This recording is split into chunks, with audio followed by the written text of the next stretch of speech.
Hello, I'm Richard Ridge for Broadway World. Internationally known singer-songwriter Sara Bareilles, who wrote both the music and lyrics for the hit musical Waitress, will be making her Broadway acting debut in the title role of Jenna, beginning on March 31st for 10 weeks only.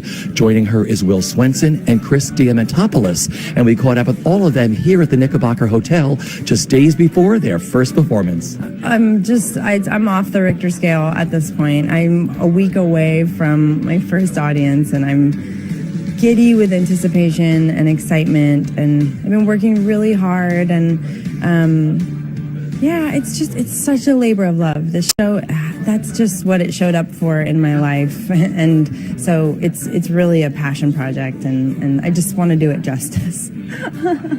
It's all got to be surreal for you because you created this beautiful Broadway musical. No one ever knows what's going to happen to them. You become this monster hit, and you watch Jessie work on this. I mean, what was it like watching her create the role that you created for her, and now you're standing in the same thing, learning how to do it all? It's been an amazing journey to watch her. I say this about her a lot. It's like a master class every night. And then now getting to kind of try on her perspective has just been fascinating. I shadowed her the other night at the theater and was watching her go through her track backstage, and she's so gracious and sharing little tidbits. She's like, you're going to want to tape the mic here, and you're going to want to she's like, you'll find it if you like this, but I keep a wet nap in this pocket because your hand gets sticky when you touch it. It's like all these little tricks that she's discovered over the past 2 years of doing the show. But it's an interesting time. It's emotional. It's emotional to say goodbye to her, and then also to allow myself the excitement of really stepping into something that has been a childhood dream for me. And but I feel so much gratitude and so much love right now. Joining a show is so much faster, with a show that's up and running, is so much faster than working it up from the ground. It's nice because they've done all the hard work. They know what works already, and so they can go, hey, this works, and you go, oh, okay. And then you go, but wait, I want to make it my own. And then you go, I'm going to do this instead because I don't want to do that.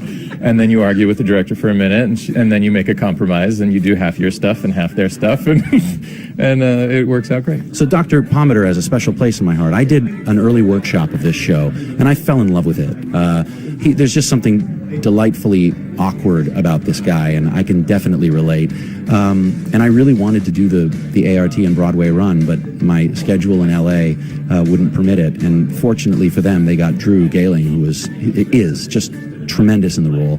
And then fortunately also for me, we're so different, Drew and I, that I can step in and really make the role my own again. I love the challenge of being the bad guy because there's always that pitfall of just being sort of one-note villain, and it's so fun for me to try to find the humanity. I mean, it sounds cheesy as an actor, but it's so fun to try to find the humanity in the bad guy, and if a bad guy somehow thinks he's the good guy, that's just those kind of layers are what really interests me as an actor, and I'm loving it. What's it been like being back in the rehearsal room again for a musical?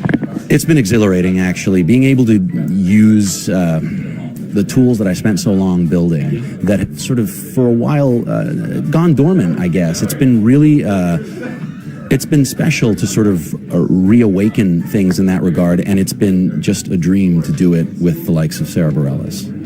What's it like rehearsing with her? I mean, look, I'm a fan from a long, long time ago, so it's quite surreal. She's really amazing to watch. It's amazing to watch her do something that's, something that's in her comfort zone, like singing and performing. It's just, I often forget to deliver lines because I'm just looking at her, mesmerized. Mistakes like this will make worse. I was already pretty bad. I stopped running this time. We just let this thing go. It was a pretty good bad idea.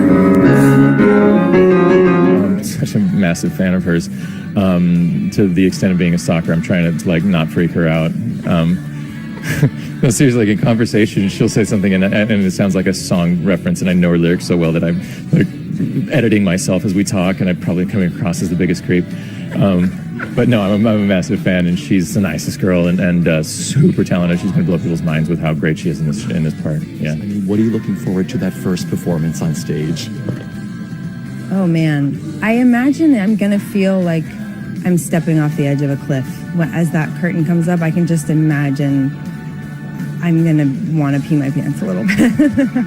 Hopefully, I can just contain that.